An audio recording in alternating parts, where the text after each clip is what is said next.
അസ്സലാമു അലൈക്കും വറഹ്മത്തുള്ളാഹി. എൻ്റെ പ്രിയപ്പെട്ടവരെ, ഞാനും നിങ്ങളും ഈ ദുന്യവിയായ ജീവിതത്തിൽ നാളേക്ക് വേണ്ടി അഥവാ നാളത്തെ ദുന്യാവിന് വേണ്ടി ഓടി നടക്കുകയാണ്. രാത്രിയും പകലും ദുന്യാവ് സമ്പാദിക്കാൻ വേണ്ടി നടക്കുകയാണ്.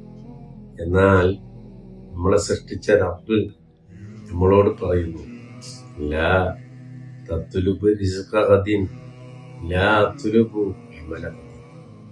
എന്റെ അബ്ദേ, നീ വലിയ വേവലാതിയും അവലാതിയൊന്നും വെക്കണ്ട. നാളത്തെ അമലിനെ നിന്നോട് ചോദിക്കാത്തതുപോലെ നാളത്തെ റിസ്കിനെ നീ എന്നോട് ചോദിക്കരുത്. ഇന്ന് നീ ജീവിക്കുമ്പോൾ ഇന്നിന്റെ റിസ്കിനെ പറ്റി നീ നോക്കുക. വിചാരിക്കാത്ത വഴിയിലൂടെ റിസ്ക് തരുന്ന റബ്ബാണ്. അതുകൊണ്ട് കൂടുതൽ ദുനിയാവിന്റെ വിഷയത്തിൽ നാം വിഷമിക്കണ്ട. റബ്ബ് നമുക്ക് തരും. അല്ലാഹു അക്കൂട്ടത്തിൽ നമ്മൾ ഉൾപ്പെടുത്തട്ടെ. അസ്സലാമു അലൈക്കും വറഹ്മത്തുള്ളാഹി.